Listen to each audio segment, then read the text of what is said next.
Come on, just let us see it for once. Not like it's that good. Ugh, what do these jocks know about art anyway? I quickly stooped down to pick up my precious drawings, and that's when I heard a voice. Oh, do you like anime too? Is this a series Under the Moonlight? OMG, don't tell me you're Otazai. Yeah. Is it really you?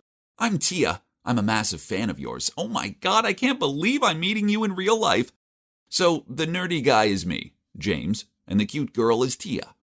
This is our first conversation together, the one where she found out I'm Otazai, which is my pen name. Soon after that, Tia became my girlfriend. It was good dating a girl who shared the same interests as me.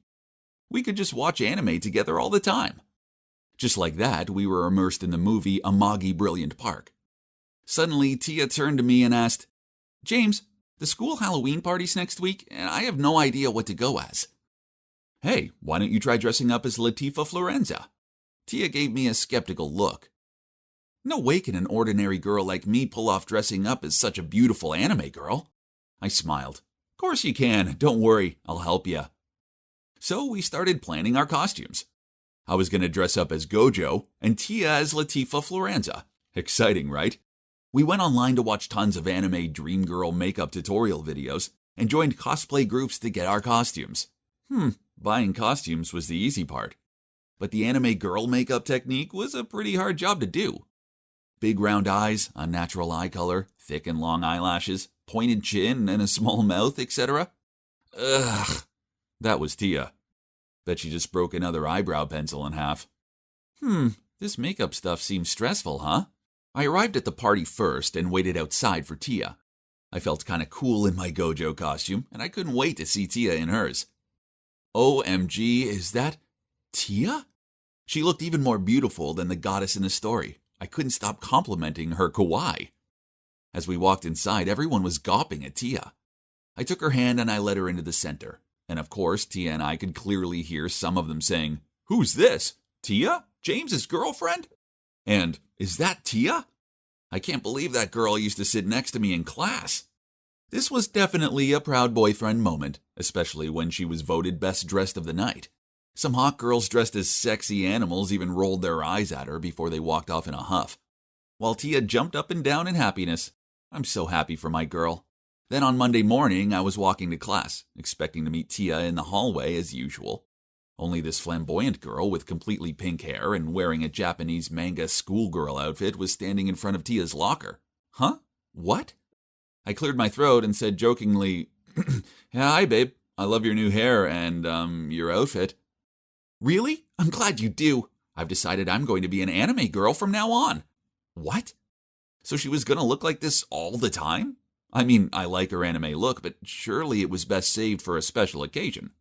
While I was standing there unsure of what to say or do, I realized that a crowd had gathered around us. Well, around Tia. The one girl almost knocked me over as she ran over to Tia and asked for a picture with her. Well, I always thought I was the one around here who liked anime. Anyway, seeing Tia happily taking pictures with her admirers was pretty cool. Who wouldn't love having a pretty and famous girlfriend, right? After that, Tia became an internet sensation, and other kids from school seemed jealous that a girl like her was dating a dude like me. These two guys from class even had Tia's picture on their lock screen. Creepy, I know, but that just proved how desperate they were, right? But have you tried going out in public with an anime girl? Well, it takes about 10 times longer than normal to do anything. All these fangirls and some fanboys, appeared out of nowhere and started taking Tia for a chat and pics. She loved it and made a heart hand symbol to them while I stood there like the invisible man. To be honest, I gradually realized that having an anime girlfriend was really irritating. Why, you ask? Just be calm, I'll tell you. That morning I had an early math test, so I couldn't be late. But I also had to pick up Tia, and she's nowhere to be seen, so I texted her. Hurry up, please, my test starts soon. A few minutes later, she huffed away over to me and moaned out, Ugh! Thanks a lot. Now I don't have contact lenses in. Don't you know how important eyes are to an anime girl? So 0.04 inches of your eye is more important than my test?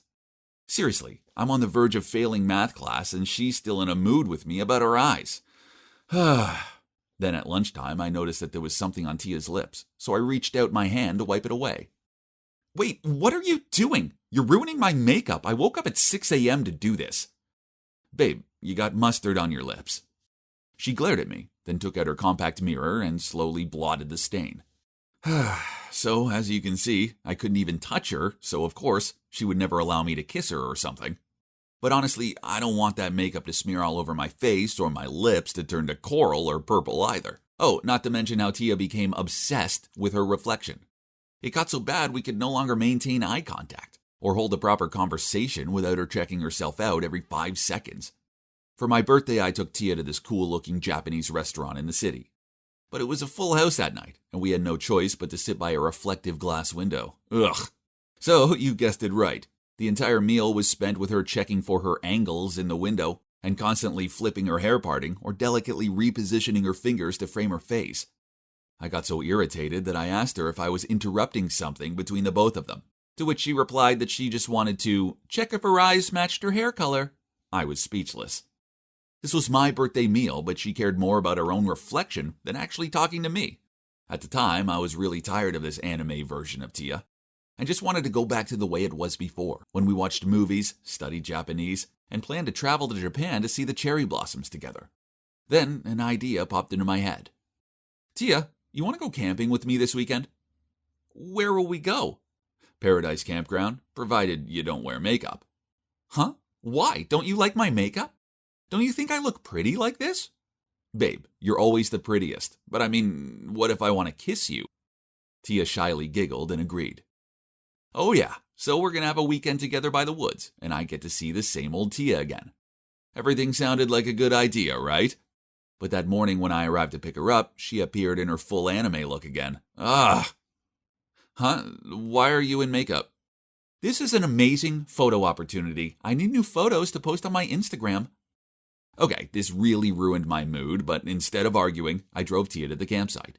Then you know what? Turns out that weekend was literally just a photo shoot for her. She wanted pictures of everything. It was really too much. We couldn't walk 100 feet without her stopping to ask me to take more pictures of her posing by a tree, a tent, and on one occasion even someone's lost sneaker. Ugh. Then at night, she only wanted to play on her phone, as she had a lot of editing to do. It seemed like everything we did was only for a photo op. This drove me crazy, so I ended up shouting at her. All you care about is your stupid fans and not me. You're no fun anymore. Then I turned onto my side and sulked like that until I eventually fell asleep.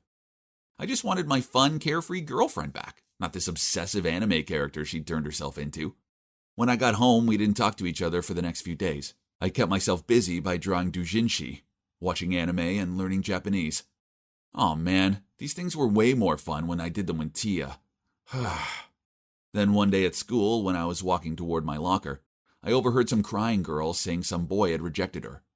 And her friends were consoling her, telling her that they would teach her how to put on makeup and give her a makeover so the next boy she liked wouldn't reject her. This got me thinking. Tia used to be so negative about herself until she started dressing like an anime girl. Only then she became so confident and vibrant. Maybe I had been a little bit insensitive about her feelings. I needed to go find her. As I showed up at Tia's house, I saw her standing by the door with some good-looking boy. I can't believe it! Furious, I threw the flowers on the ground and turned to leave. James, don't go! Just wait for me! I kept on walking, but then stopped as I heard the boy say, That loser doesn't deserve a hot anime girl like you, Tia. You like anime girls? Then go find yourself one in anime stories. I'm Tia, and I'm not just some character for you to look at. James, I'm sorry. Don't be mad at me anymore. I only tried to be an anime girl just because I know you like them. I let out a long sigh and looked at her. The truth is, I wasn't mad with her anymore, but I tried to keep a straight face as she continued. James, don't give me the silent treatment. I'm miserable without you, and I don't care when other people say I'm pretty. I only care about what you think. Then she burst out crying. I couldn't pretend I didn't care anymore. I wiped away her tears and cupped her face in my hands to look closely at the girl I love. But wait, under the smudged makeup, what are these tiny red spots exposed on her skin? Oh my God, what's wrong, Tia? I don't know. I was a bit itchy at first, and recently it's gotten worse. Concerned, I took her straight to a dermatology hospital. The doctor said Tia was allergic to some ingredients in makeup products and prescribed her medicine. Phew. Luckily, she just needed to stop applying the makeup for a while and use some special cream to recover. What if you go off me because I can't be an anime girl for a while? Tia, I love you for you. With makeup on or not, you're still the most beautiful girl in the world to me. Anyway, your health comes first. You really think I'm beautiful? Yes, really. Besides, this is actually better, because it means I can actually kiss you without looking like a clown. So Tia and I got back together. Tia finally realized that I love her for her, and I care about her health and inner beauty, not just her appearance. Now she doesn't wear makeup like an anime girl anymore. Well, unless it's for a party or a cosplay event. On a daily basis, she only has light makeup on. Regardless of this, she always looks perfect to me anyway.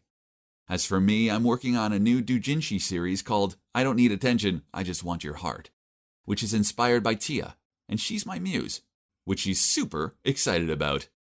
And the series will be published soon.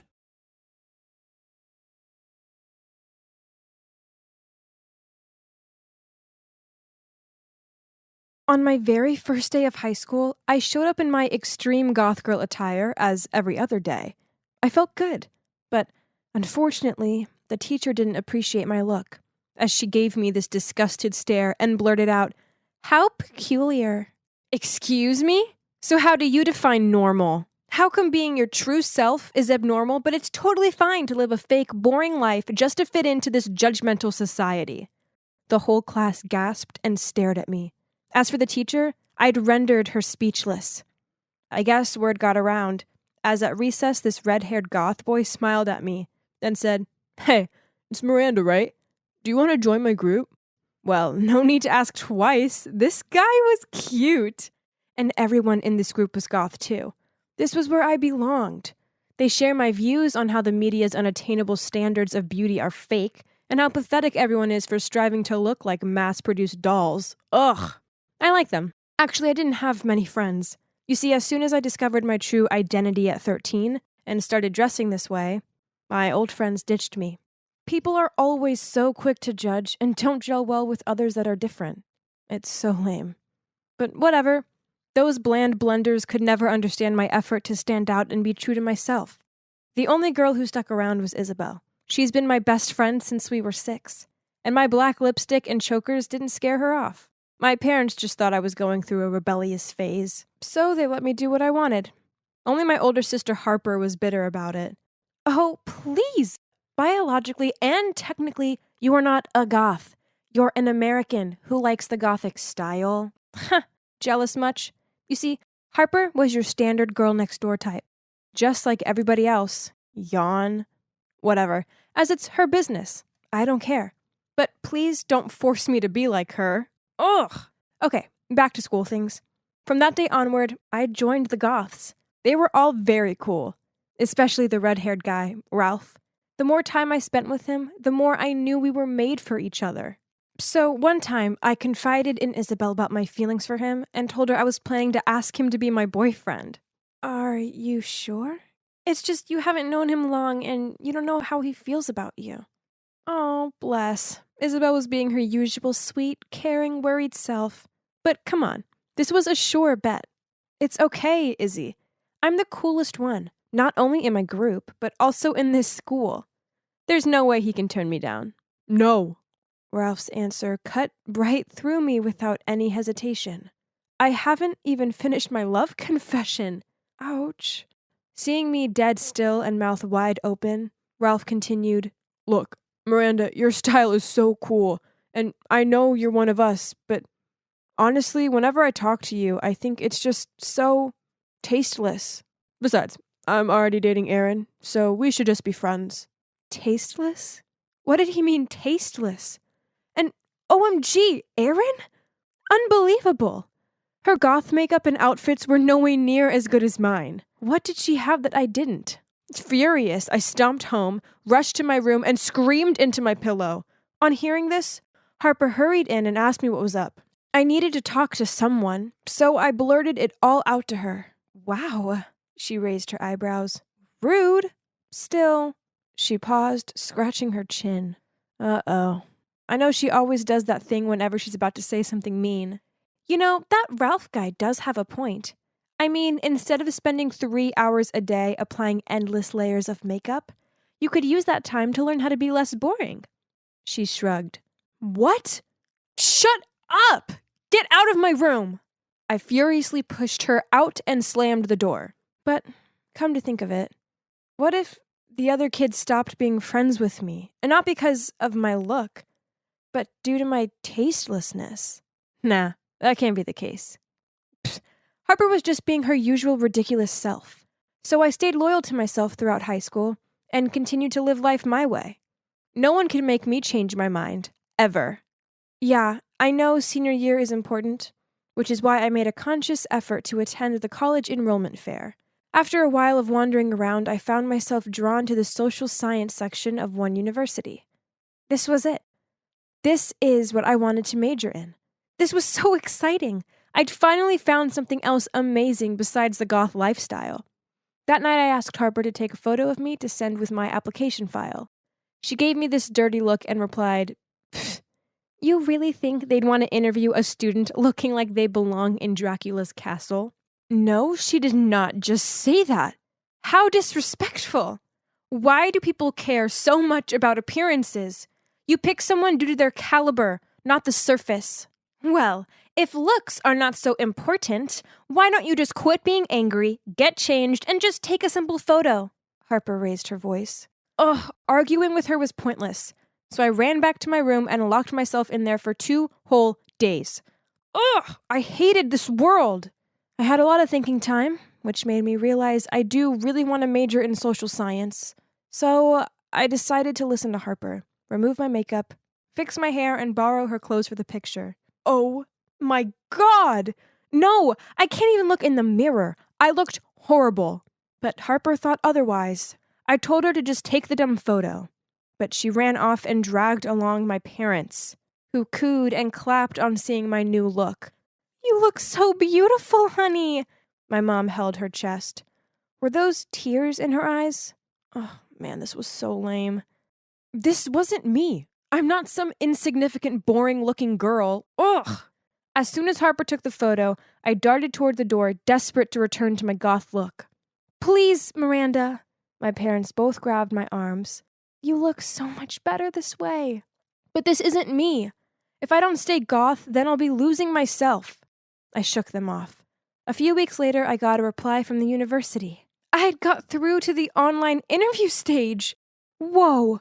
But this time, I wouldn't change myself. During the interview, one professor asked me about my social experiences, such as part-time jobs or social volunteer services. I hadn't done any. I'd thought of that once in a while, but due to my goth look, I didn't get to work anywhere. I admitted that to the professor and proudly announced, "Being goth is my true identity." A few weeks later, I received their response email. Harper, Isabel, and my parents gathered around me in the living room, but, "Oh no," I muttered out once I opened the email. "They rejected me." I stood up and tearfully ran back to my room, while Isabel followed me. "Don't worry." Isabel sat down next to me and rubbed my arm. "They have another enrollment in the autumn, so you still have a few more months to prepare." "I don't need it anymore, just leave me alone." I must have freaked her out, as she quietly left after that. The next day, I was so bummed out, so I went to see my goth friends. Surely my own kind would make me feel better, right? "People are ridiculous, but no one can stop us from being ourselves," Ralph heroically said. Well, I didn't feel any better, but at least there was someone on the same page with me. Still in a frustrated mood, I later on skipped dinner and went straight to my room. Harper then entered my room and talked to me in a serious tone. "Stop sulking. I've seen that email and your profile. Here's the ugly truth. They didn't reject you because you're a goth. They rejected you because you're just a bland person with below-average grades and no social experience whatsoever." I threw my pillow at her, demanded she leave my room right now and never come back. But that night I couldn't sleep. Her words were bugging me. I don't know, maybe she was kind of right. I mean, I guess I could do more to help my case, as I knew I really, really wanted to study that major at that university. So the next day I started looking for a part-time job. But everywhere required this gross uniform and decent look. Jeez, come on! I just can't. I felt so terrible being something that I'm not. I was about to give up when Isabel came to me and said, "Be strong. Think about your dream college and your future. She patted my back. This is just temporary, okay? What a sweet friend she is. All right, gotta get back on my feet. I patiently kept looking, and finally, a cafe accepted me as a waitress. Of course, no goth look though. Ugh. One evening after work, I was about to go home when I ran into the goth group. Hey guys! I cheerfully greeted them. What's the event tonight? Noticing their confused look, I said, It's me, Miranda. They burst out laughing. Seriously? Miranda, is it really you? Then some of them pulled out their phones and started taking pictures. My Instagram is gonna love this. While the others kept ridiculing me, this was heartbroken. I thought they were my people. Why didn't they give me even a second to explain? Now it turns out they were the most judgmental people ever. What a toxic group of friends. I wasn't going to waste my time hanging out with them anymore. Lesson learned. Over the next few months, I focused on working at the cafe, and I joined a group of active young people, handing out food for homeless people and helping nurses at old people homes. I'd experienced so many new things, and to be honest, I got used to this mediocre look. Actually, there's this one guy in my volunteer group. He's called Roger, and I may have a slight crush on him. At first, I didn't even notice him, because he looks normal. Basic haircut, t-shirts, jeans, and sneakers. Until one time, in the nursing home, I was struggling with this very bitter and difficult old lady who was accusing me of stealing her slippers. Then Roger, with his gentle nature and soothing voice, slid in and diffused the situation. On top of that, he was an amazing storyteller, as he always mesmerized everyone around, including me. Okay, so looking normal didn't mean someone was boring. Yeah, I know the saying, don't judge a book by its cover. Well, it turns out that saying is 100% true. In early October, Harper helped me apply again. And guess what? I successfully passed the online interview and received an offer email. My family was in seventh heaven. My parents couldn't stop the happy tears, while Harper just proudly smiled at me, and Isabel hugged me tightly. We even went on vacation to celebrate. It was terrific. Now, I still love my gothic look, but at the same time, I love my natural look too. I've realized that identifying yourself by how you look on the surface is nonsense, and so is judging people by the way they look. Having an interesting life and being beautiful is not just about obsessively focusing on how you appear. It comes from within. Wait, is that Roger over there?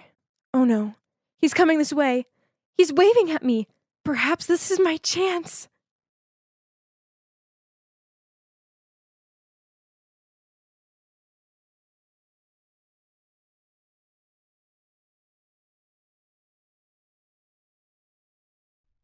Hey, what exactly do you think you're doing? I know you stole my money. Give it back to me right now. Yeah, give it back to Sophie. That's her allowance. What money? I don't know about any money. I shrugged as I walked toward my bed, ignoring Sophie's furious face. After that, I had to listen to Sophie throw more accusations at me. Blah, blah, blah. I know it was only because I was a tomboy, so surely if a girl chooses to have short hair and wear baggy clothes, then she must be a thief. Poof! Eventually, I reached my breaking point. Quit with the accusations. I didn't steal any money. I didn't even know you had money. I know you took it. If you don't return it to me this instant, then I'm gonna tell Miss Hopkins. Her idle threats didn't bother me, so I just flopped down on my bed and played on my phone. Talk about a heavy atmosphere. Ugh. Then I saw them all frantically checking their phones and giving each other confused looks. So I took an earpod out and heard a phone ringing from over by Sophie. Isn't that your new phone, Sophie? Why don't you pick it up? What? No! Sophie stuttered, while Bella and Carly stared at her, all confused. I walked over to Sophie's bed, lifted the pillow, and yep, there was a brand new iPhone 13 Pro Max. So, Sophie, if there's nothing wrong with your brand new phone, then why did you feel the need to hide it so badly and not answer my calls? She nervously chewed on her nails, then blurted out, Fine, I spent all my allowance on a new phone. I knew my parents would be livid that I spent it so quickly, so I thought it'd be easier to blame you, since you're new and look kinda intimidating. Nice. I stared at her. You could have, found someone dumber to mess with, as I already see right through you and your dirty schemes. But whatever. Girls, I'm sorry. She gave Bella and Carly pleading looks. Please forgive me. They both shook their heads and told her that she'd have to ask Miss Hopkins, the dormitory supervisor, for a room change, else they'd tell everyone what she did. So Sophie angrily packed, then moved out. When the room was Sophie-free, Carly and Bella apologized to me, then helped me tidy up my stuff. I smiled at them. No worries, it's cool. After that, they wouldn't quit complimenting my clothes and style, and how smart I was. This was flattering and all, but I kept my chill exterior. That weekend, the school took us out on some woodland activity day. Our teachers organized a treasure hunt and divided us into groups. I ended up with Carly, Bella, and these two other girls. The teacher handed Bella the map, and she held it up the wrong way. I think this map's broken. I chuckled, took it off her, then using the first clue we'd been given, I quickly found out that we needed to walk 100 steps east and find a tree by the lake. Turns out, all of the other clues were as easy peasy as the first one. And soon we'd finish the game. In first place. Everyone was gawping and clapping at me. Poof, it's just a piece of cake. We were on our way back to the dorm room when Carly sidled up to me and said, Hey Sam, you did great today. Oh, it's nothing. Puzzle games are my cup of tea. Hey, I have an idea. Let's form a detective team, as our school still has a few cases unsolved. That's a good idea. With the Sherlock Holmes minds of ours combined, nothing is impossible. Then the three of us looked at one another and laughed. I gave a nod in agreement. I mean, a detective agency sounded kind of fun. And that's how the CSI detective team was born. It stands for Caroline, Samantha, Isabel. Of course. At first, everyone laughed at us because they thought this group was nonsense. But then, the math exam was stolen, and through our expert investigation skills, we linked it to none other than Aubrey, the top student in the class. Hey, we even caught the creep who broke into the school to spy on the girls. And it was only a matter of time till everyone began to recognize our talents. One day, the three of us were standing at the locker when a series of message alarms rang out. It turns out that our school's confession page has a new post claiming that Liam, the most popular boy at school, was seducing, then defrauding numerous girls. They also posted some of the love notes Liam had slid into the girls' locker to manipulate them into giving him money. The message showed, I can't wait to take you on a special date, but my debit card won't work. If you lend me yours, I'll make our date unbelievable. I promise. X. OMG. This is unbelievable. At that moment, I felt a tap on my shoulder, and I turned around to see a sullen-looking Liam standing there. Please, you've gotta help me. These are all false accusations. Please help me find out who did this. And of course, all of us nodded immediately. No one would refuse to help a boy as cute as Liam. Oh, I mean, we're the school's famous detective team, so how can we ignore this? Right? Yeah, right. I rolled my eyes. I didn't blame Carly for liking Liam. I mean, everyone likes him. I guess even I did. Bella then interrupted my daydreaming. Come on, guys, let's focus on our job. I think the person who did this must have some kind of grudge against Liam. Everyone agreed and started investigating, which led me to sneak into Liam's dorm and rifle through the bin. Bingo! I found a scrunched up piece of paper with the messages Liam had supposedly sent to his victims, scrawled in green ink. Then, who should just so happen to have green smudge on their hand but James, one of Liam's roommates. It turns out, James did this just because he was jealous of Liam's popularity. How petty. Well, this success certainly made the detective group more credible. We actually had our own fan base, and I was always overhearing other kids talking about us in a good way. Best of all, Liam was so grateful to us that he started hanging out with us more. We even went to the park with him one weekend, and he bought us all ice creams. Carly kept on flicking out her hair and giving him doe-eyed looks, while, being the chilled girl I am, I kept it at a smile and a thanks. The only one who didn't seem impressed by Liam was Bella, who took the ice cream, forced a polite smile, then ignored him. Oh well, at least this meant one less competitor for his affection. One day, we were having lunch when we overheard the girls at the next table talking about how a girl saw a ghost in the old chemistry lab, and it scared her so badly she refused to leave her bedroom for days. According to the others, the legend of this ghost had been around for a long time. Now, this sounded like a job for the CSI, but Bella immediately folded her arms and shook her head. "No, I'm not going. There are no ghosts in this world."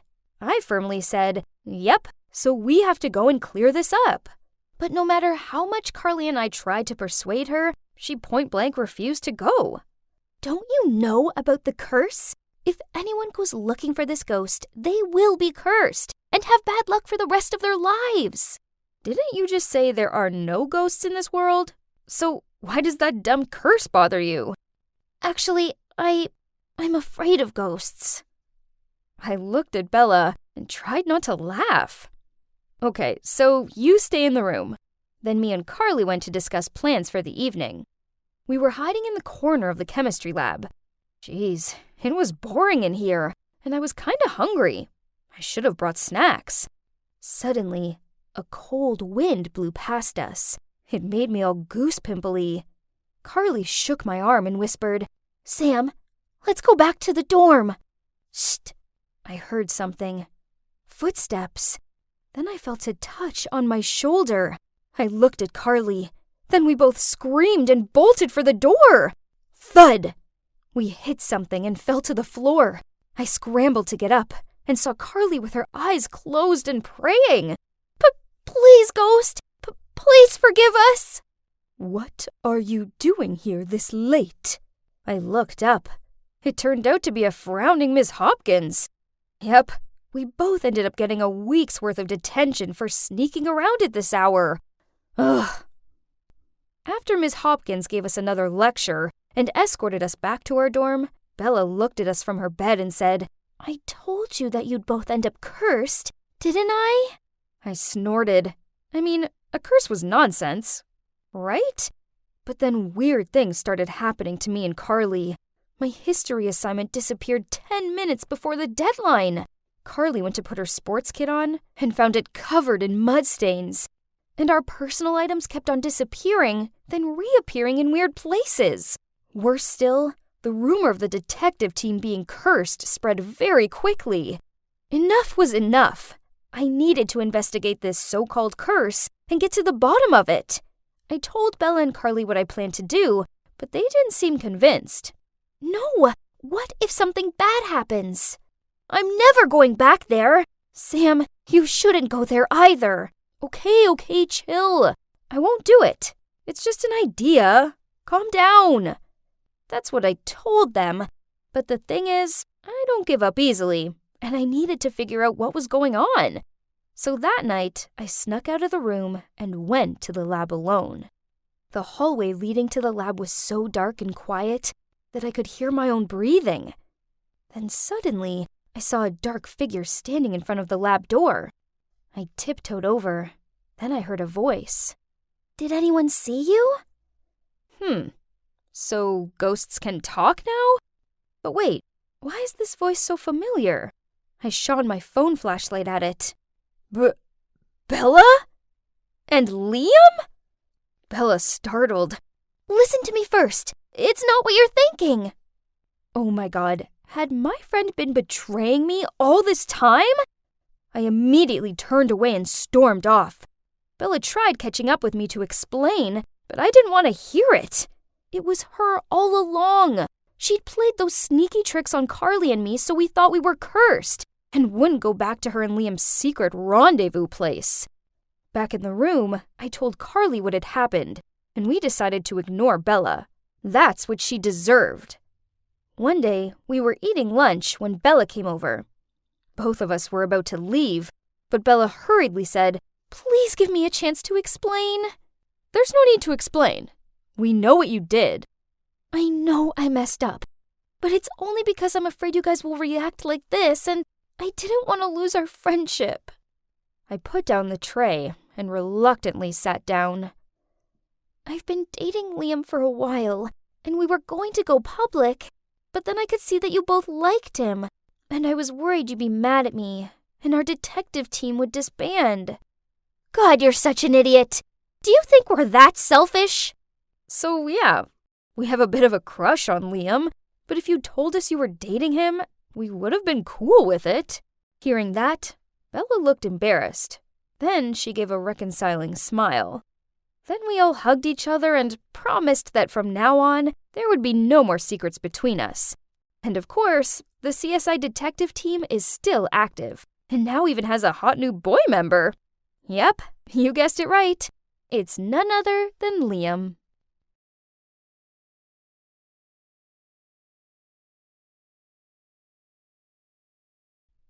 I walked into school, with whispers following me, but is it just me, or did the crowd seem even more chatty today?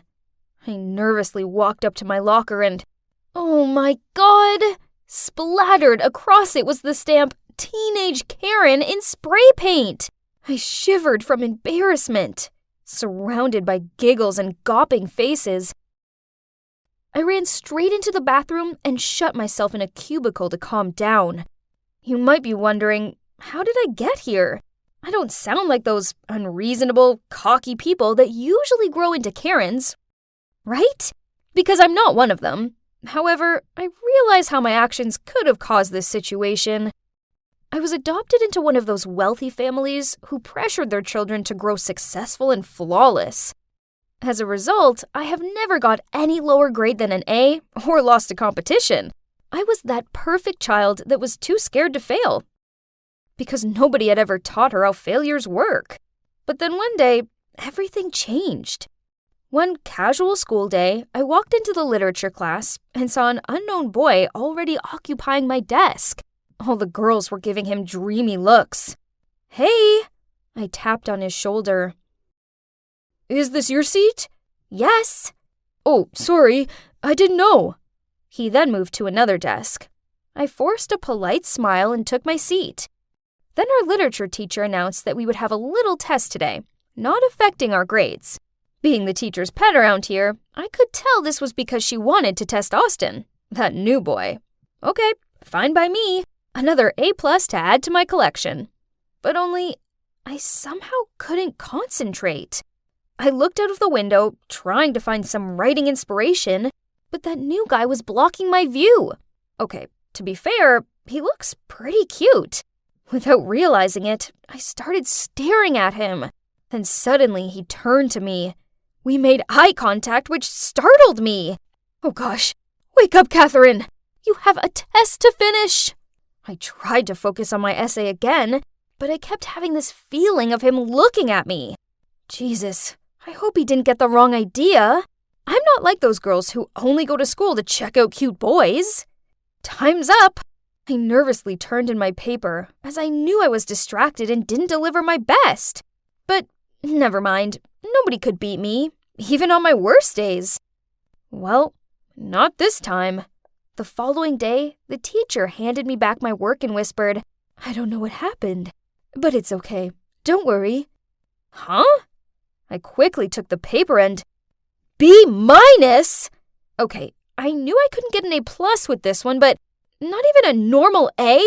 I've never had a B before! The disappointed faces of my parents popped up in my mind.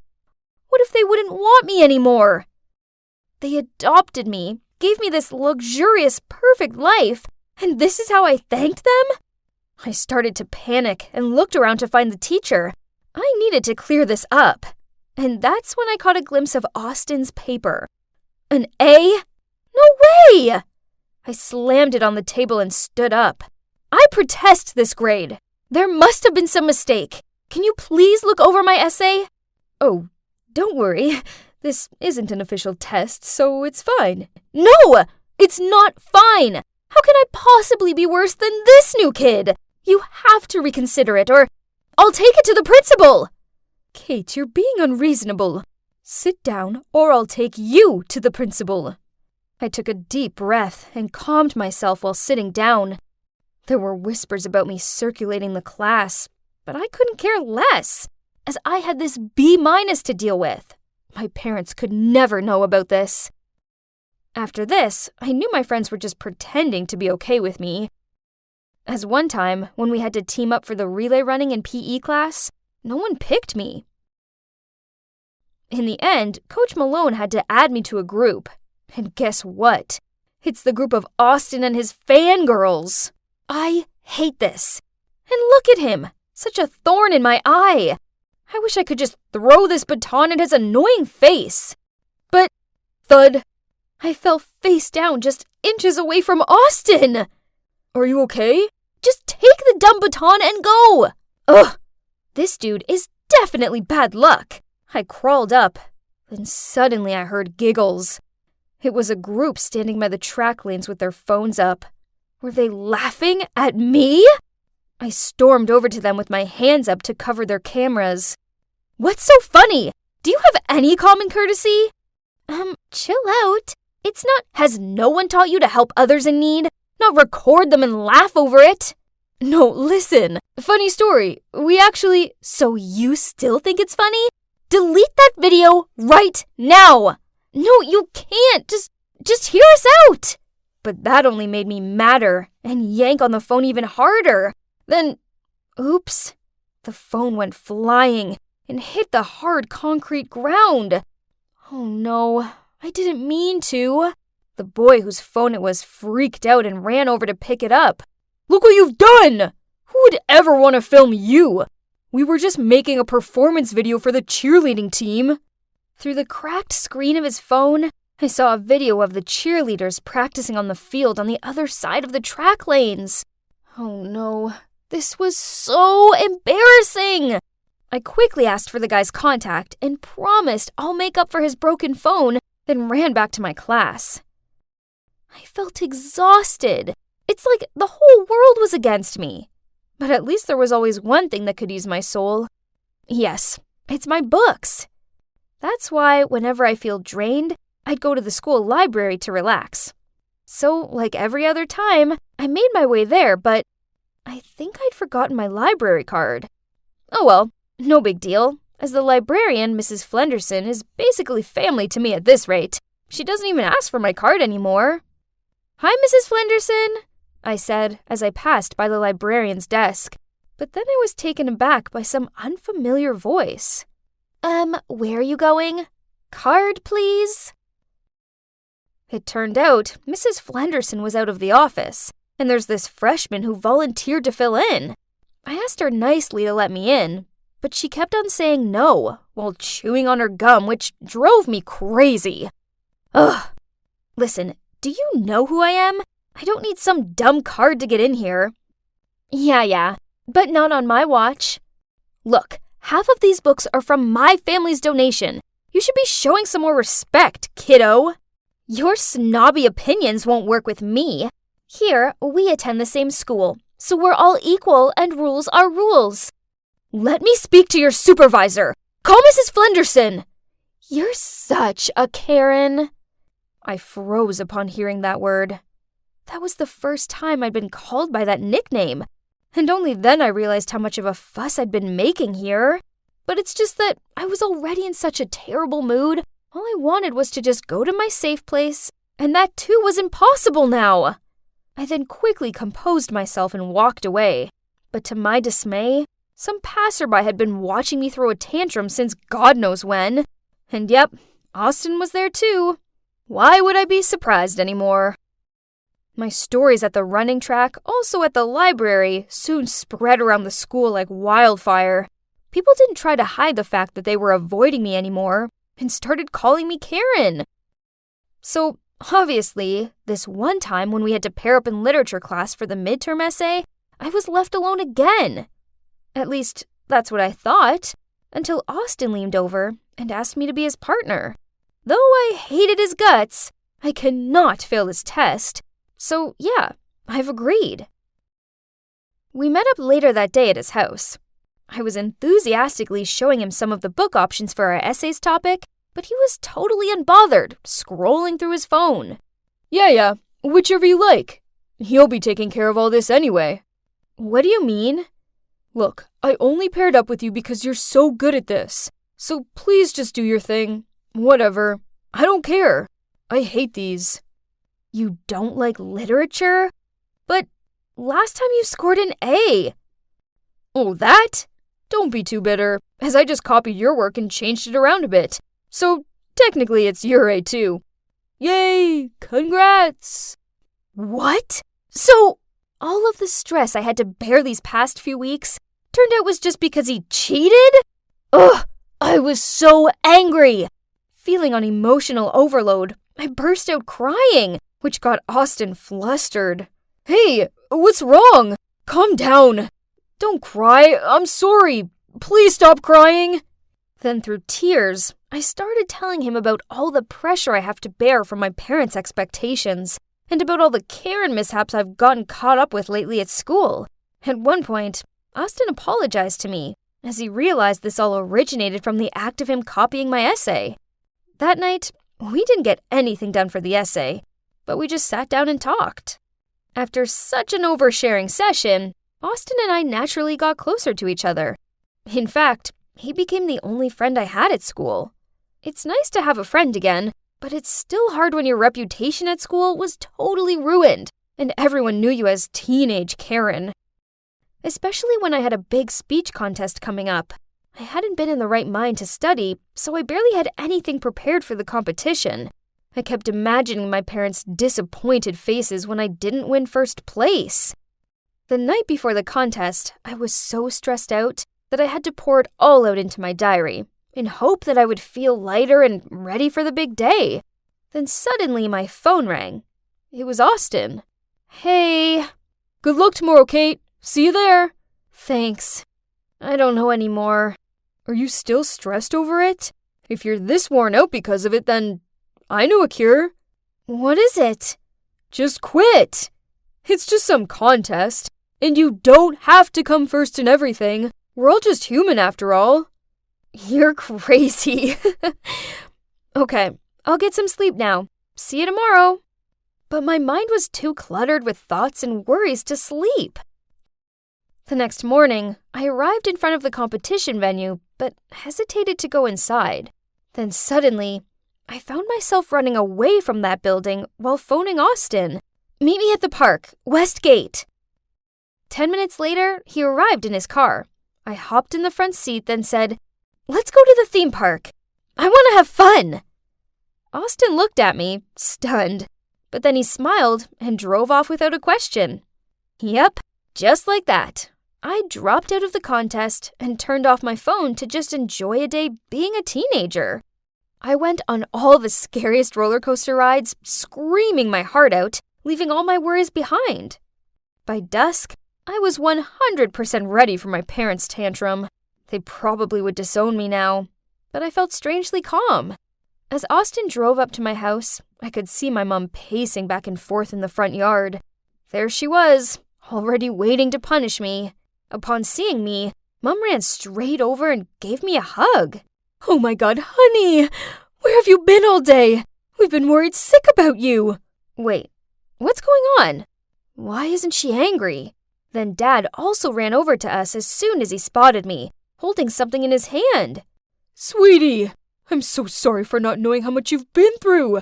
We didn't realize our high expectations were putting so much pressure on you. We might have been too strict on you, but I want you to know that we'll always love you, no matter what." Oh, Dad was holding my diary. So, they know everything now. I cried tears of relief. It was so good to know they finally understood my feelings, and they even swore to change and try to listen to me more. That day, I realized that my parents loved me unconditionally, and whatever happened in my life, they would never give me up. "What's up, teenage Karen?" Yeah, my friends still call me Karen. But it's okay, as they only call me it in a jokey way. Nothing mean or anything. I'm over everything that happened, and so is everyone else. It's all just memories now, but thanks to that Karen phase, I was reminded not to be so strict on myself, so I don't end up being a Karen to my own self again.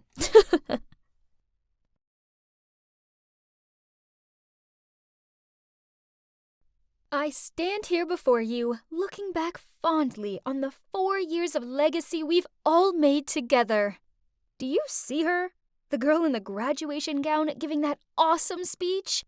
Well, that was me, Taylor Flores. Take a look at my parents. They looked so proud of me. Oh, but I will never forget this face. This is Jonas, my arch enemy. We were the top 2 students in our school and had been competing against each other since forever. But too bad, Jonas. You lost the final battle because I was the one asked to give the graduation speech, not you. It's safe to say that I had it all figured out after high school. First, I would move to New York to attend the most prestigious college in the city, majoring in English, of course. Then, when I graduated from college, I'd write my first novel, then publish it to acclamation and glory. Now, that's what I call a perfect plan. Just wait for it. You will see my face on thousands of book covers. Taylor Flores' time has come. I want those pages by the end of Friday, else be prepared for a pay cut this month. Ugh! I hate deadlines! As you can see, my life didn't exactly turn out as I planned. What went wrong, you ask? Well, after I graduated from college, I pursued my writing dream. But every agent and publisher I sent my novel to rejected it. I kept pushing myself to write more, but then I ended up having writer's block. I couldn't create stories anymore, so I decided to switch to writing for newspapers. I used to think that if I had to write for a newspaper, then it'd at least be a famous one. But life is not a fairy tale. On the contrary, it's actually cruel and unfair. Well, at least it was to me, because my preferred newspaper rejected me a bunch of times. So now I ended up here, working for this unknown news website with an all-time grumpy manager. Okay, so back to what was happening at the office. Suddenly, my phone buzzed through an email. Oh no, it's an invitation to my high school reunion. No way I could go back to my hometown and see everyone. They'd all see what a loser I'd become and I'd be the joke of the party. All the worst-case scenarios were running through my mind until a call from Amelia came. It's my bestie from high school. She asked me if I was going, and I told her never in a million years. If you don't go, then everybody will assume that you failed in life and you're too ashamed to go. So the best thing you can do is to attend and keep your head up high. Man, Amelia really had a point and was great at persuading other people. No wonder she's now a lawyer. Ugh. So here I was, in front of the venue, feeling so nervous that I thought I may throw up. But it's now or never, right? I just needed to put my game face on. I entered the room to a load of unfamiliar faces. Huh? Was I in the wrong place? I was about to leave when I suddenly bumped into somebody and fell on the floor. Ouch! I looked up. It was a chubby lady who was holding her baby in one arm and gripping a toddler's hand with the other. I instantly apologized. I'm so sorry. I hope I didn't hurt the kids. Oh, it's fine. You're lucky my belly was big enough to block you. She then paused and took a closer look at me. Is that you, Taylor? You look great. Let's get inside. The party just started. Wait, she knew me. But who was she? I guess she did look familiar. Maybe I should wait for Amelia and ask her, as she had kept in touch with most of our classmates. I looked around, trying to find someone familiar to have a chat with, but my gosh, why was it so hard? But then I saw a woman who had beautiful, long blonde hair, and I instantly knew who it was. Jessica, the hottest and most popular girl in high school, and the captain of the cheerleader team. I walked over to her, and we began to catch up. We chatted a lot, and she was so funny. I don't remember her being so hilarious. My God, you're so funny, Jess. Hey, Jessica! I heard Amelia shout. I looked over at her, and she was walking towards someone else. It was the chubby lady from earlier. So, she's Jessica? Oh my, she definitely changed a lot. But if that was Jessica, then who was this? Thank God I didn't say her name earlier. I excused myself from this mystery person, then whispered to Amelia, asking who the lady was I was talking to. Beats me. Why don't we ask her directly? She then did exactly just that. The lady gave us a playful smile, saying, "Try guessing. Are you Ashley? Nope. Natasha? Wrong. Tiffany? Negative. Wait, are you related to Jack Miller? You kinda look like him." Almost correct. Oh my, she wasn't related to Jack Miller, 'cause she is Jack Miller. Well, now she's Jill Miller. Turns out she never felt comfortable being a boy, so after high school, she underwent transgender surgery. Wow, that's incredible. I kind of felt overwhelmed, so I went to the bathroom to freshen up. On my way out, I saw a familiar face. It was Luke, the most handsome guy in high school. He was picking up trash and putting it in the garbage can. Aw, what a nice guy. We talked for a bit and... Oh, turns out he works here as the janitor. He was the one who recommended organizing the reunion here, and he was cleaning up as much as possible so later it wouldn't take him so much time. For real? Who would have expected that? I went back to the party and saw Amelia talking to a guy. Oh, who is this handsome dude? Amelia beckoned me over and introduced him to me. I couldn't believe my ears.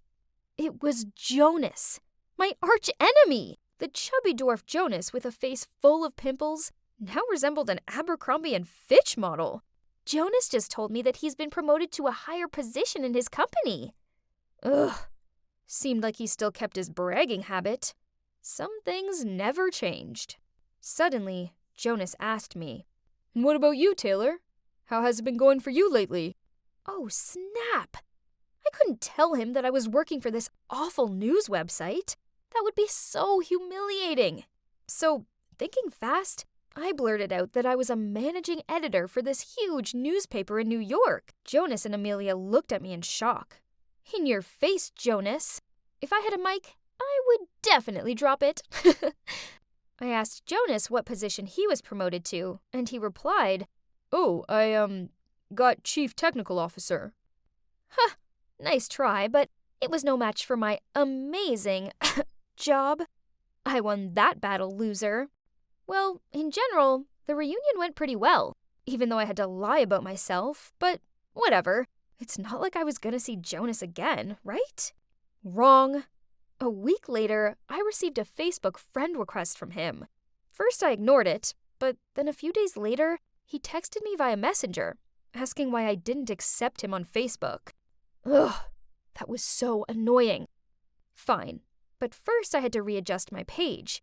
I needed to hide photos, statuses, and tags that were related to my company. Done. Then Jonas began to text me. "It was nice seeing you the other day. Would you like dinner sometime?" I'm sorry, what? Was he asking me out on a date? Or was this a prank? 'Cause I live in New York. I told him that, and oh my God, he lives in New York too. Ugh, great. But the thing is, I told him last time that I'm an editing manager, and that's a busy job. So during our date, I asked Amelia to pretend to be my secretary and call me a bunch of times during dinner. However, before we could play our act, Jonas was the one who received a dozen calls and then had to leave early because of an incident at his company. After that, he texted me quite a lot, but still feeling bitter from being ditched at dinner the other day, I only replied to him after 30 minutes. Every time. But on days when he didn't text me, I found myself staring at my phone, longing to hear from him. Jesus. I was falling for him? Jonas? Why Jonas? I couldn't understand myself anymore and was unable to stop my feelings. So when he told me he liked me, I said I liked him too. And soon we became a couple. It was great at first, but then Jonas insisted that he drive me to work and pick me up. Oh no. I refused, of course, but he wouldn't take no for an answer. Ugh. So when Jonas dropped me at the fake office, I had to run. No, I had to sprint 5 blocks to my real office to make it on time. And then in the evening, I had to leave 30 minutes earlier to run back to the other office and wait for him to pick me up. The first 3 times, I could handle it. but Jonas wanted to drive me to work every day. That's enough. I needed a break from all this running. Eventually, I came up with an excuse. I bought a bike and told him that I wanted to ride to work, as it would be good for my health. Phew. I didn't have time to run 5 blocks each day anymore, because I had an important interview to prepare for. Oh yeah, I was applying to my dream newspaper. Again, if I did get in, I don't need to lie to Jonas anymore. And luckily, my interview went pretty well. I had a smile on my face as I walked over to the elevator. First it was just me, and then a bunch of employees went in. The elevator was about to close when suddenly, from the outside, someone put his hand between the doors. "Please wait!" And that's when I saw a familiar face. Jonas! Our eyes met, and we both looked shocked. Then one of the employees said to him, "Hey boss, I already finished the report, and will send it to you this evening." What? Why did the guy say that to him? When the elevator reached the ground floor, I quickly ran out of it. Jonas ran after me, held my hand, and said, "Wait, let me explain." What is there to explain? We both lied to each other. Jonas held me in his arms and tried to keep me calm. Then he began telling me everything. Oh my God. Turns out he's the actual editing manager of this newspaper. Ugh! Well, that explains a lot.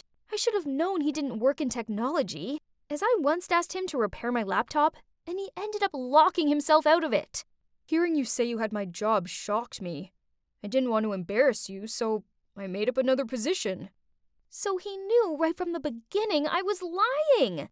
Then why did you insist on driving me to work, when you already knew I didn't work there?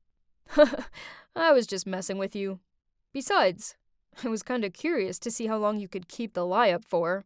I'm sorry. But the truth is, I like you. I have liked you since high school. Back then, I was always competing with you because I wanted you to notice me. I thought I was about to throw a tantrum, but thinking back, it was all my fault. If I hadn't lied in the first place, then Jonas wouldn't have had to lie about himself. Right at that moment, I received an email from Human Resources. Oh God, I got in! They were so impressed by me that they had to email me right away. I was so happy that I... No! Now take your stinking money and get off my ship! It really wasn't our day. He was the 5th guy to reject us already. No one seemed to want to go to that island. Oh, hi there. Julia here. It's been 2 years since my dad strangely vanished into thin air while on a business trip. He just disappeared. But even when the authorities confirmed he'd passed away, I couldn't shake off the feeling that he was still alive somewhere out there. So I've still been looking for him ever since. In fact, just a few days ago, I found a clue. You see, I'm studying at the Archaeological Institute, where I happened to find an ancient map of some treasure hidden on a deserted island. Sounds wild, right? Well, it gets crazier. Right at the exact spot where the treasure was marked on the map was a symbol of a swallow. My dad's signature swallow, and his initials RC were written there too. Could it be? There was no time to waste. So that's how I ended up here in a fishing village close to that island with my best friend Lily. She's tagged along because she was so worried about me going alone, which was sweet of her. You see, there was a rumor among the locals that the island was cursed. Apparently, anyone who dared to venture there disappeared without a trace. That's why it's named the Lost Isle. But there was one ship that had returned from there intact. Captain Black Bills. On returning, he told the locals that surrounding the Lost Isle were reefs with super fast currents, so most ships ended up shipwrecked. The souls of those who died there were trapped years after years, and became wicked spirits guarding the island from strangers. But fortunately for Black Bill, he happened to have a charm of the goddess Amphitrite to protect him from all the storms at sea. And it actually worked. Anyway, Lily and I decided he was the man for the job, so we went to the local pub to find him. "Give me another rum and coke, will ya?" he said between hiccups. The man was already drunk. I then asked him if he could take us to the island, but the barman chimed in. Oh, come on. Only fools dare to go near the Lost Isle. But isn't it safe to go with Black Bill? I heard he's protected by a goddess or something. That's right. Black Bill suddenly raised his voice. But the charm only works when you're out at sea. Stepping onto that island is another matter. Besides, the spirits guarding that island are terrifying. I'm not insane enough to go back there. So the answer is no! I wasn't about to give up, though. How much do you want? 50,000 and I'll take yas. He laughed. His words left us dumbfounded. Let's just go home. This was a waste of time. He's obviously trying to steal our money. 50 grand? Where on earth could we find that amount of money? But I'm so close to my dad now. I can feel it. I can't give up halfway. Suddenly, I had an idea. Actually, we wanted to go to the island to find an ancient treasure that's worth way more than $50,000. If you take us, we'll split the treasure. What do you say? Ha! How do I know you're not bluffing? He said. So I showed him the map. It took him a few minutes, but eventually he shook my hand and the deal was set. Then he said we needed to set off as soon as possible. Otherwise, other people would try and beat us to the treasure. So, early the next day, we boarded his ship, the Siren. And I'm not gonna lie, we were both pretty scared. The other sailors were quite rough, and only one of them stood out as he smiled brightly at us. He then came over and offered to help carry our luggage. He was just so sweet compared to the others. What's so funny? I'm Skylar, by the way. Oh, nothing. It's just, you don't really seem like you belong here. Well, I don't have much choice. My dad's the captain. They're related? But he seemed nothing like Black Bill. He could clearly see I was surprised as he said, Everyone reacts like that. It's true. I don't look much like him, do I? Ahem. I turned around, realizing Lily was just standing there waiting for us. She had a smirk on her face and wouldn't quit teasing me as Skylar led us to our room. Since when did you change your type to sailor boys? I just shook my head, laughing. I mean, he was cute, but that wasn't the point of the trip. We settled in, but that night I couldn't sleep at all. I decided to go up on deck for some stargazing. It was eerily quiet out there, but I suddenly heard a sound coming from the other side of the ship. I quickly went to see and found Skylar leaning on the rail. He's probably having trouble falling asleep too.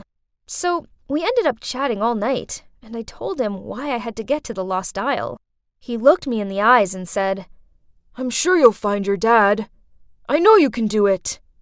He seemed so sincere and warm. It actually made my heart skip a beat. By noon the next day, we had reached the island, and it was just as terrifying as Black Bill had said it would be. Rows and rows of jagged rocks rising out of the sea, with the waves crashing so high, I thought we'd be shipwrecked in a second. The ship was shaking so violently, I really didn't think we'd make it. But we did. After almost colliding with the rocks a few times, we eventually made it through, and I've never been happier to see land before. However, there were still many challenges ahead. The first night on the island, I was curled up in my tent when a sound of footsteps coming from outside woke me up. I quickly unzipped it to see who was there, and that's when I saw a dark figure rushing off into the bushes. I was so scared, I screamed and woke everyone up. After checking, we realized all our bags and food that we'd left outside had been stolen. Perhaps the ghosts of this cursed island are trying to scare us away. I felt Lily shiver beside me, while I tried my best to look unfazed. But Skylar suddenly spoke up. What would ghosts do with food anyway? It was obviously some man. Monkeys? Yes, it was obviously monkeys. Right, son? In fact, they'll probably come back. So we best keep our eyes peeled. For the rest of the night, we took turns guarding the tents. Then once the sun came up, we packed up our camp and continued on our journey across the jungle. Julia, are there really ghosts on this island? Ghosts aren't real, Lily. I started, but then I found myself screaming. My right leg dropped and suddenly I was falling into a hole. Luckily, Skylar was nearby and grabbed my arm just in time. I quickly looked down and saw there were dozens of sharpened wooden stakes at the bottom of the hole. What in the world? That wasn't the only trap, though. As we crossed the island, we all got stuck in a snare at some point. From net to rope leg traps, this cursed island has all the tricks up its sleeve. Luckily, no one got seriously injured, but it was still totally freaky. That night, I headed towards Skylar's tent to thank him for saving me, and as soon as he saw me, he pulled me into a hidden corner and said, "There's something I need to tell you. I'm not Black Bill's real son." "Skylar!" Black Bill suddenly shouted from a distance. "Come here! Right now!" "I'll talk to you later. Hide that compass, and don't tell anyone." Before I could even begin to understand what was going on, he'd left. Another shock hit me as I saw the swallow symbol alongside my dad's initials engraved onto the lid. Huh? How did he get this? Did Skylar know my dad? A billion questions flooded my mind, but by then, Skylar had already gone guarding the campsite with his dad. The next morning, after basically no sleep, I decided I had to find Skylar and get some answers. As I was looking around for him, a group of strangers landed from the trees. They were like some sort of jungle people, with bushy hair and beards and wore raggedy clothing. They surrounded our camp and started threatening us. I was so scared, I couldn't move a muscle. "Julia! Lily! Run!" Skylar screamed, and I managed to snap out of it. I grabbed my bag in Lily's hand and ran after him and Black Bill. We eventually found a cave and took shelter there. It was hidden deep in the trees, and we prayed they wouldn't find us. We then only came out when we were sure they were gone. I asked if we should go find the rest of the crew, but Black Bill ignored my question and only had his mind on the treasure. Ugh! He was willing to leave his crew behind. What a cold-blooded man! And yet, I had no other choice but to continue the search. I couldn't risk being caught by those barbarians. I needed to find my dad. So I reluctantly pulled the map out and we followed the directions. It led us to a stone temple in the middle of the island. One by one, we entered and went deep inside. Suddenly, Black Bill screamed. An arrow flew past him, just missing his cheek. Terrified, he turned pale, clutching his chest. "Your treasure better be worth all of this, or else." We continued on and saw a door. That's it! The treasure is behind this! Black Bill ran forward, throwing himself against the door. His patience was definitely wearing thin. While he worked on getting the door open, I looked around for more clues about my dad. Suddenly, I turned around to see Black Bill falling on his knees. He'd managed to open the door, but inside was just a room full of dusty, chipped, cobweb-covered vases. "You tricked me! I risked my life to come to this hole of an island for nothing!" Black Bill then swooped over to grab me. I struggled to get away from him. He was squeezing my neck so tight, I couldn't breathe.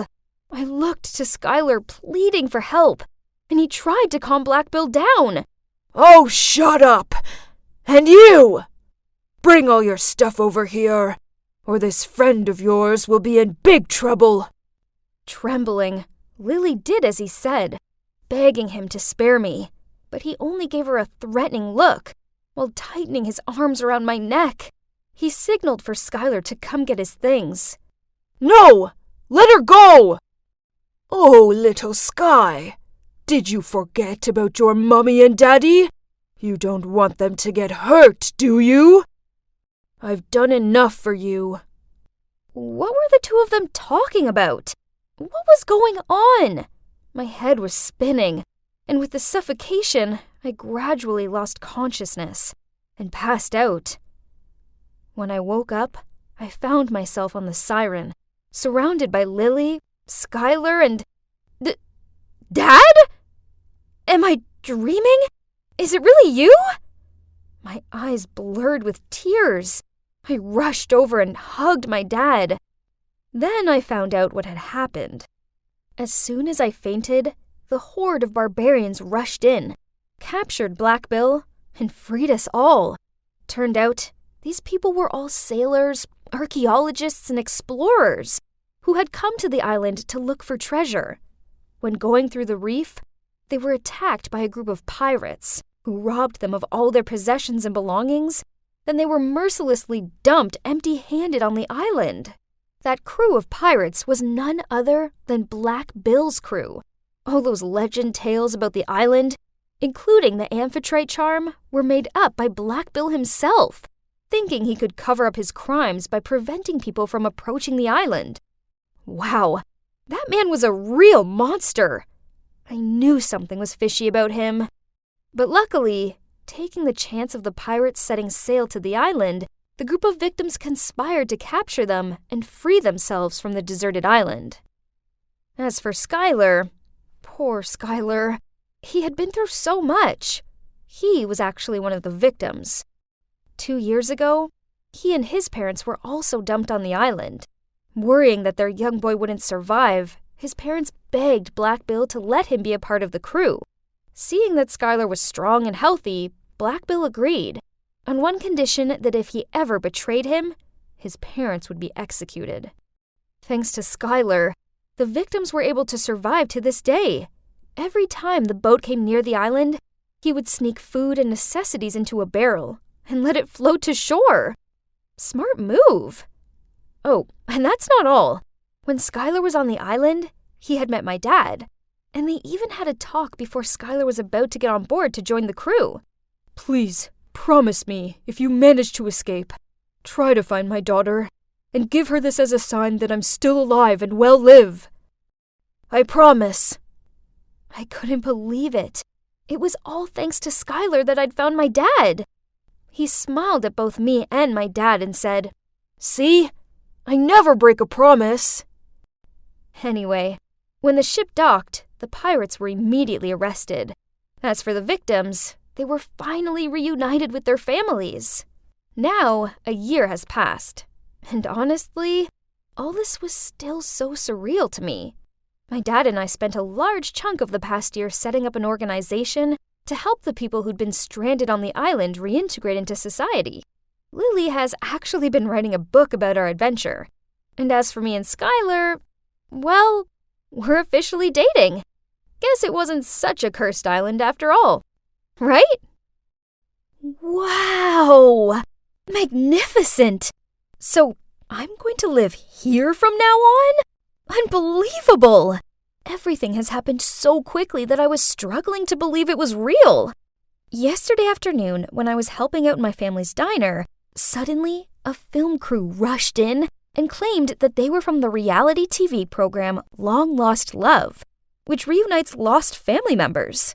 While I stood there confused, they announced to me that I was the lost child of the famous director Gabriel Perez. What? Did that mean my parents adopted me?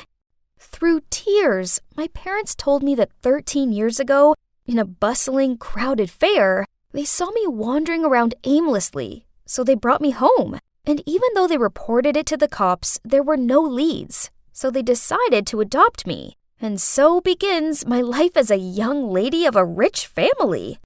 As you'd expect with the home of a famous director, my father's mansion was impeccable. From the designer furniture to the stylish decor, the whole house was like a French-style castle. I peered at the huge photo of my grand-looking parents. Suddenly, there was a whisper. "The master must be very happy, you know. His second wife couldn't give him a child after all these years. Yes. Now that he's older, he had to search for his biological child to lean on." Oh, so this woman, the woman who came with Dad to the reunion yesterday, wasn't my biological mother? In that case, I wonder who's my real mom. "Miss, come in, please."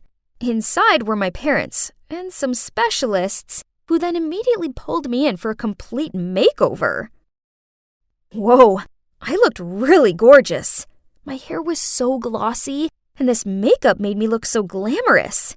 Never in my wildest dreams did I ever think I would end up living here and feeling like a princess. Beaming with happiness, I turned to look at my dad.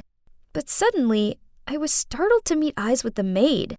She looked so gloomy. Why did she keep staring at me with a poker face?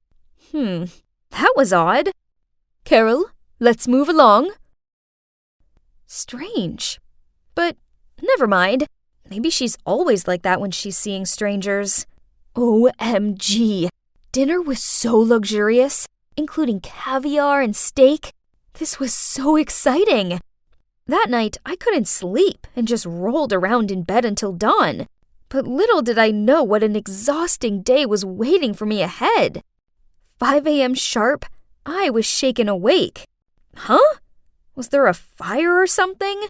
A maid informed me that I had a very important press conference this morning, and it was imperative I looked the part. I groggily got out of bed and plonked myself in the chair. I had to wear this posh dress and have this old-fashioned bouncy hairstyle. Ugh, this made me look about 25. OMG! I swear this press conference was the most boring thing ever. For several hours, their conversations couldn't stray away from showing off their wealth, comparing their popularity, and all the showbiz stuff. I yawned dozens of times, but had to hide it behind my hand. I could feel my stepmother scrutinizing me. Ugh! I wanted to go home. You see, the type of person I hate the most are those kinds of showy, scornful ladies. But unfortunately, they're the only ones I've been interacting with. I missed hanging out with the kids my own age. But yeah, since I moved here, my parents insisted on homeschooling me, so I wouldn't be influenced by other inferior children. Ugh! Worse still, the only thing they teach me is about acting and movie stuff. How is that going to help me get into college? But that's not all. After studying, despite being tired, my stepmother forced me to spend a further 2 hours working out in the home gym. Every time I gasped for breath or snuck a snack, she would give me a novel-long lecture. The worst part is she banned anything sweet and made me stick to this strict diet full of celery and hummus. Gross! Then one time I slipped and fell off the exercise bike and twisted my ankle. My stepmother was so furious with me that she made me go to bed without my dinner. I couldn't take it anymore, so I hobbled into my father's room. Dad, why do I have to do these things? I don't like it. Dad said nothing, but just quietly signaled for me to follow him. He led me to a locked room at the end of the hallway. When the door opened, I saw a portrait of a very beautiful woman hanging in the middle of the room. Hang on a minute. My new hair and clothes were identical to hers. Dad stared at the portrait with dreamy eyes. Then he said that this woman used to be a very famous actress. He told me how they fell in love. Then she gave birth to me. So that means this is my mother? That's right. Your mother is very beautiful, isn't she? And I'll make you perfect, just like her. Then Dad waved me out of there, locked the door, and went away, leaving me standing alone shaking. There was something about his words that unsettled me. Curious about Mum, I went to an old maid to ask for more information. It turned out that in the past, my dad was my mom's manager, and thanks to her popularity, he made a lot of money. Mom was the muse for Dad's movies and also the love of his life. But unfortunately, because of a serious illness, she passed away. That was a huge trauma for Dad, and he seemed to lose himself. Ever since then, his head's been in the clouds, and he doesn't always make a lot of sense. Is that true? No wonder sometimes I found Dad's words creepy. It's time for your yoga lesson. And why exactly are you talking to her? Now that you're rich, show some dignity. Don't liaise with the staff. You're not my mom. You can't control me. How dare you? I'm only showing you kindness because your father asked me to. A silly little girl like you means nothing to me. You're so mean. It's no surprise why. You know, my mother is 100 times prettier than you. That's why Dad wants to make me like her. You! Sooner or later, you'll end up like my poor daughter. Just enjoy the calm before the storm. Huh? What did she say? What daughter? Didn't people say she had no children? Then, a few days later, as I was walking down the hallway, feeling exhausted because my current diet plan only included 2 apples a day, I heard the maids whispering to each other. Look, she won't be able to hold out. It won't last long. Her looks are fading. It's not long now. Then she'll end up like the previous one. What previous one? I went over to ask, but on seeing me, they immediately made up some excuses to flee the scene. Suddenly, someone leaned into my ear and said, "Try not to lose your looks, or else." Huh? I turned and saw that it was that strange maid, Carol. As I watched her walk off, I wondered what she meant by that. Obviously, she doesn't like me, but why? Honestly, there are so many confusing things about this family. Everything is so far from normal, it may as well be on its own planet. They're hiding something from me. I just need to figure out what. One day, while Dad and Patricia went away for an event, I snuck into their bedroom and looked around for the key to the secret room. Result! It was hidden in an old jewelry box. And whoa! This place was full of photos and DVDs and stuff.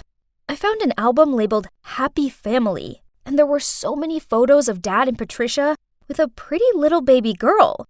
There was one photo of that baby girl turned 10. Written on the back of it was 12/15/2014.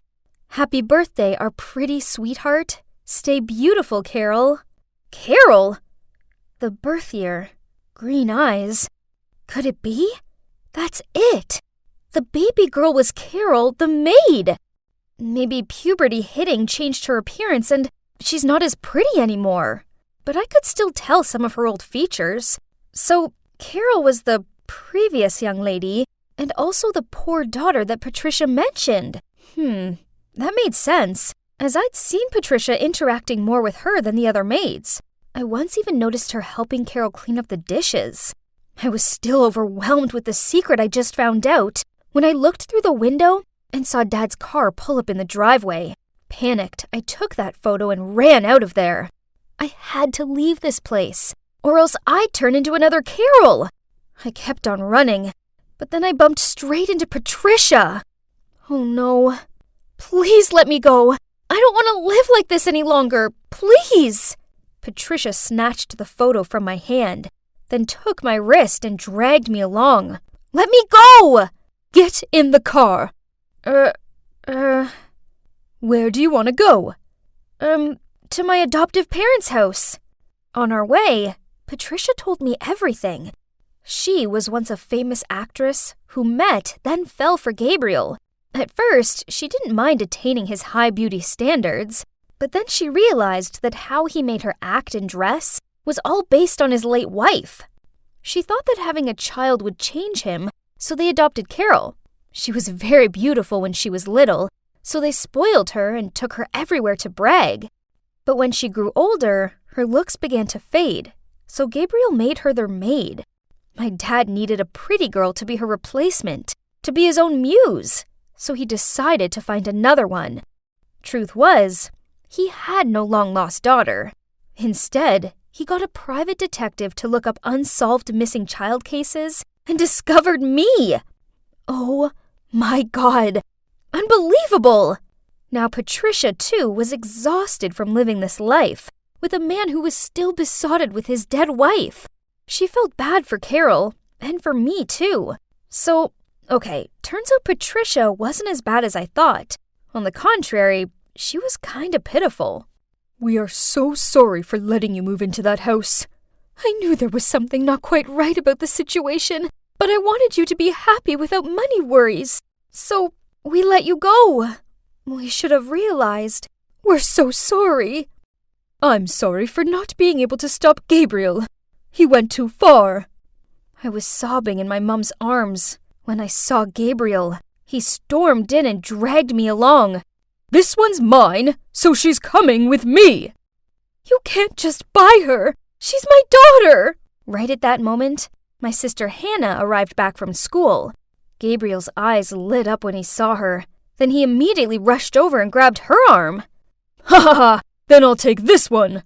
Not so pretty, but I can make it work. We all charged towards him and freed Hannah from his grasp. Gabriel seemed frantic and refused to leave. My parents had to literally bundle him out of the house, then call the cops. So, what now?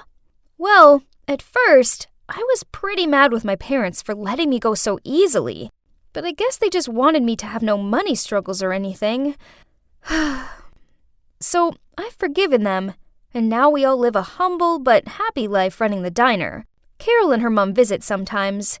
They moved out of Gabriel's mansion, and they seem much happier now. As for Gabriel, as far as I know, he's still searching for the perfect beauty to replace his dead wife. There's a part of me that kind of feels sorry for him, but luckily, he can't come anywhere near me or my family, as we have a restraining order against him. Looking back on it all, I now realize that I already had everything I needed. Okay, so we might not be rich, but we have kindness, love, and happiness. And trust me, those things are way more important than bags full of money.